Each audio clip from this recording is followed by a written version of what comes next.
Hello दोस्तों, कैसे हो? तो मैं आ चुका हूँ अपनी एक और यूट्यूब वीडियो के साथ। और भाई थोड़ा सपोर्ट बना दो यार, फिर से बोल रहा हूँ, ठीक है। और अभी बेसिकली दोपहर का टाइम हो रखा है, तो नहा लिया था, ठीक है।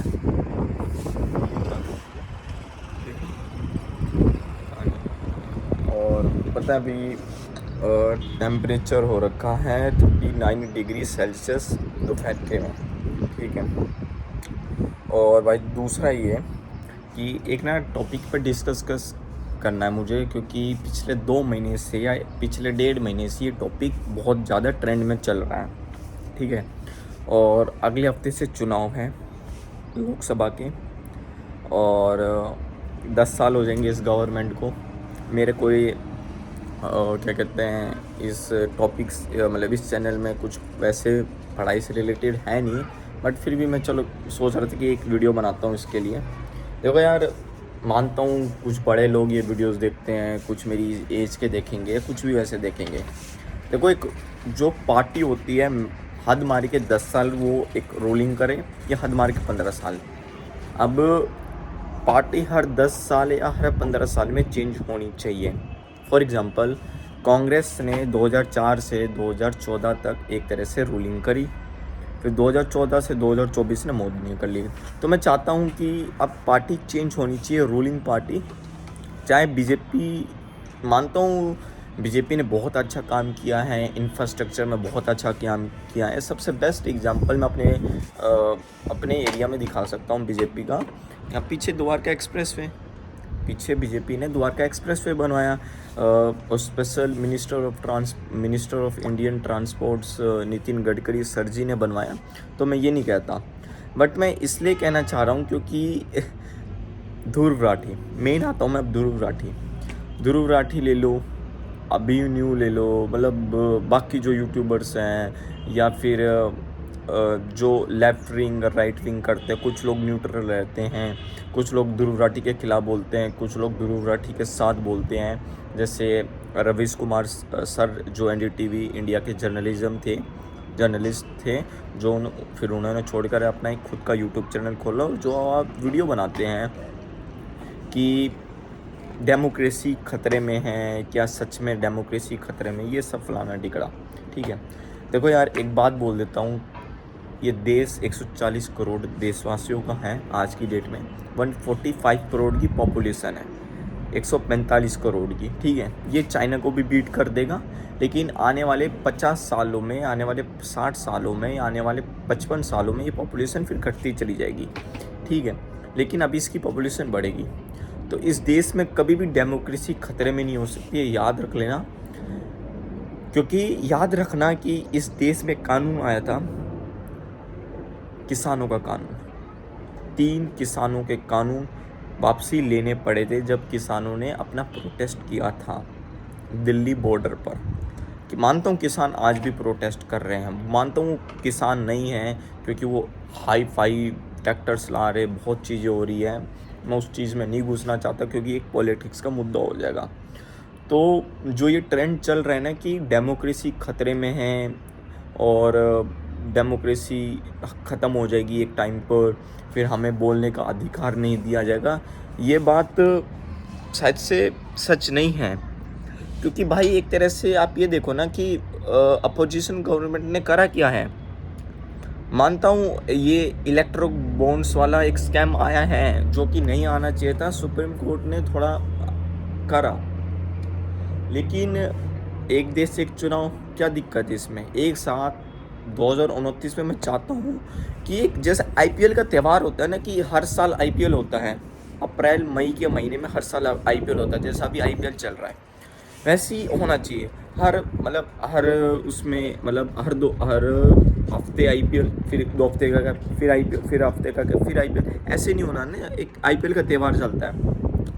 तो मैं ये चाहता था कि एक देश एक चुनाव आए, और वो आ रहा है कानून, और ये अच्छी बात है। इससे ये कह सकता हूँ कि सेविंग्स बचेगी। अब आएंगे भाई, देखो नेगेटिव तो हर जगह होएगी और पॉजिटिव भी हर जगह। मैं कोई मोदी भक्त नहीं हूँ, ना मैंने कभी वो दौर देखा कांग्रेस का, लेकिन मैं एक बात बता देता हूँ आप सभी को कि जब मैं 2014 में 2014 में मैं 5th क्लास में था, और मैं ट्यूशन पढ़ता था। तो उस वक्त ना मैंने अपने टीचर से एक सवाल पूछा था, 5:30 का टाइम था कि मैं ट्यूशन पर था, उस वक्त मई का महीने था। तो मैंने मैम से पूछा था, मैम कौन सी सरकार जीत कर आई? तो मेरी मैम ने ये जवाब दिया था कि बेटा मोदी जीत कर आए हैं, बीजेपी। तो मैंने वो बीजेपी का दौर देखा है, मैंने कोई कांग्रेस का दौर नहीं देखा, बीजेपी का दौर देखा। और भाई बीजेपी ने सच में काम किया है। द्वारका एक्सप्रेस वे ले लो, गुड़गांव में हीरो होंडा राजी चौक काम ले लो, मुंबई एक्सप्रेस वे ले लो, जो नया मुंबई एक्सप्रेस वे बना है, हरियाणा में ले लो, ओवरऑल इंडिया में ले लो। अब बात भाई आई लद्दाख प्रोटेस्ट में। जो लद्दाख में प्रोटेस्ट हो रहे हैं, आप सभी बोल रहे होंगे कि भाई तू वहाँ पर क्यों नहीं बात कर रहा है, क्योंकि यहाँ पे बात कर रहा है। भाई देखो 140 करोड़ की पॉपुलेशन है, अब सुन लो ध्यान से ये बात, 140 करोड़ की पॉपुलेशन है, तुम्हें नौकरियां भी चाहिए, तुम्हें अनएम्प्लॉयमेंट नहीं रहना, बेसिकली तुम्हें एम्प्लॉयमेंट भी करनी है भाई, पैसा भी कमाना है, ठीक है। लैंड एरिया इंडिया हिंदुस्तान का सबसे छोटा एरिया लैंड एरिया, ये याद रख लेना। हमारा लैंड एरिया रसिया जितना नहीं है, हमारा लैंड एरिया यूएसए जितना नहीं है, हमारा लैंड एरिया चाइना जितना नहीं है। लैंड एरिया हमारा सबसे छोटा है एक तरह से, आप अगर पूरे मैप में देखोगे, ठीक है। अब तुम्हें भाई एम्प्लॉयमेंट भी चाहिए, तुम्हें भाई नौकरियां भी चाहिए, तो भाई कहीं ना कहीं तो काम शुरू होएंगे ना। अब एक बात बताओ, आज की डेट में 64% या 74 या 64 पता नहीं डाटा है, इसके आसपास ये डाटा, मैं एग्जैक्टली डाटा मुझे अभी याद नहीं है। हमारी पॉपुलेशन अभी भी इतनी गांव में रहती है, वो धीरे धीरे अभी कन्वर्ट हो रही है शहरों में, क्योंकि गांव अब शहर बनते जा रहे हैं, क्योंकि भाई हमें अनएम्प्लॉयमेंट रेट सबसे ज़्यादा आज की डेट में। वो क्यों है? क्योंकि भाई हम अपने खेत नहीं बेचना चाहते। मैं मानता हूँ भाई, अगर खेत चले जाएंगे तो सब्जियां खाओगेगी, और तो ये सोचो ना कि भाई अगर हम खेत नहीं देंगे अपनी कंपनियों को, तो फिर हमें नौकरियां कहाँ से मिलेगी?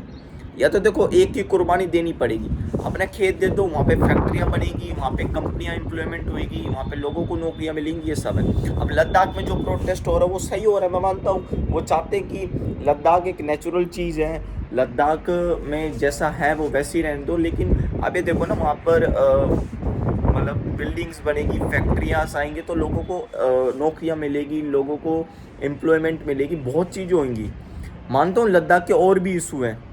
लद्दाख के लोगों ने हमेशा बीजेपी को सपोर्ट किया है, क्योंकि धारा 370 भी हटी है लद्दाख से, और वो बहुत खुश थे उस वक्त कि हाँ 370 हटी थी। अब एक बात बोलूँ, गुड़गांव में, मैं गुड़गांव से हूँ बेसिकली, गुड़गांव पिछले 10 साल में बहुत चेंज हुआ है। अब पता है मेरी एरिया में मेट्रो पास हुई है, हुड्डा सिटी मेट्रो स्टेशन से लेके पूरे गुड़गांव में मेट्रो पास हुई है 2023 में, और ये मेट्रो 2027 या 2028 तक बनकर तैयार हो जाएगी। क्या पता अंडरग्राउंड बनाए, क्योंकि काम अब शुरू हो गया है। अब भाई कहीं ना कहीं तो लोगों को, अभी देखो जो मेट्रो बनाएंगे, जो वो ब्रिज बनाएंगे मेट्रो का, वो कौन बनाएंगे? गरीब लोग बनाएंगे। वो गरीब लोग बनाएंगे तो उनको क्या मिलेगी? एम्प्लॉयमेंट मिलेगी। उनको एम्प्लॉयमेंट मिलेगी तो वो लोग, उनको पैसा मिलेगा तो वो खर्च करेंगे तो अपना पेट भरेंगे। तो नौकरियां ऐसे मिलती है भाई। अब एक बात बताओ, गुड़गांव में मानता हूँ बहुत ज़्यादा उसमें काम हो चुका है, गुड़गांव में और काम नहीं हो सकता अंडरग्राउंड। अगर जिस दिन हो गया और जिस दिन भूकंप आ गया तो सब कुछ तहस नहस हो जाएगा गुड़गांव में, मैं मानता हूँ। लेकिन भाई गुड़गांव में लोग रह रहे हैं, लोगों को नौकरियां देंगे तो कैसे देंगे? कुछ ना कुछ तो लॉजिक लगेगा ना। फॉर एग्जाम्पल जैसे मानता हूँ एयरपोर्ट नहीं बनना चाहिए, जो इंदिरा गांधी इंटरनेशनल एयरपोर्ट है उससे करीब 50 किलोमीटर दूर या करीब 40 किलोमीटर दूर एक इंटरनेशनल एयरपोर्ट बन रहा है, नोएडा यानी जावर पता नहीं नोएडा के समथिंग। वहाँ पे कोई ज़रूरत नहीं है, मानता हूँ, बट बनवाना पड़ रहा है। क्यों? क्योंकि लोग शहर में बस रहे हैं, लोग शहर में बढ़ रहे हैं तो लोगों के पास पैसा आ रहा है, लोगों के पास पैसा आ रहा है तो लोग फ्लाइट में घूम रहे हैं, लोग फ्लाइट में घूम रहे हैं तो भाई वहाँ पे भीड़ ज़्यादा इकट्ठी हो रही है, भीड़ ज़्यादा इकट्ठी हो रही है तो लोग गुस्सा हो रहे हैं, लोग गुस्सा इसलिए हो रहे क्योंकि उनको भाई फ्लाइट से कहते हैं कि काम टाइम बचत होती है, लेकिन वहाँ पर ज़्यादा टाइम वेस्ट हो रही है। सच वो बाई कार बाई ट्रेन से चली जाए, इसलिए वो नेक्स्ट एयरपोर्ट बना रहे। तो भाई लॉजिक होता है। मैं ध्रुव राठी की जो बात उसने 2 वीडियो में बोला है कि मेरा हाथ दुख गया यार, उसने ये बात बोली है कि भाई डिक्टेटरशिप आने वाली है, तानाशाही चल जाएगी, डेमोक्रेसी लोकतंत्र खतरे में। तो भाई ये याद रख लेना, एमरजेंसी भी लगी थी जब भी लोकतंत्र ख़त्म नहीं हुआ था। मानता हूँ वो सिचुएशन अलग थी, मानता हूँ ये सिचुएशन अलग है, और एक ये भी कहा गया ध्रुव राठी ने कि अब यूट्यूबर के लिए जो ऑडियंस यूट्यूब जो कंटेंट राइटर होंगे उनके लिए एक नया कानून आएगा कि जो गवर्नमेंट बोलेगी वही वीडियोस वो डाल पाएंगे। तो ये कानून शायद से अगर आ भी जाएगा तो शायद से, ऐसे तो नहीं आना चाहिए, अगर आ भी जाएगा तो उस वक्त देखी जाएगी। उस वक्त हम सारे यूट्यूबर या जो भी मैं कह सकता हूँ कि एक साथ इकट्ठे होंगे, और खासकर जो ऑडियंस है वो भी तो काम आएगी। वो किस काम आएंगी, वो भी तो हमारा सपोर्ट करती है।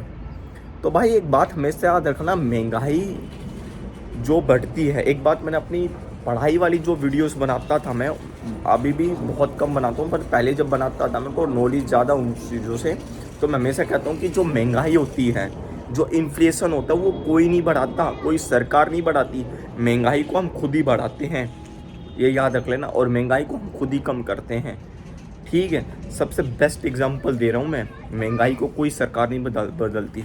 और मैं चाहता हूँ कि 2024 में पार्टी चेंज होए।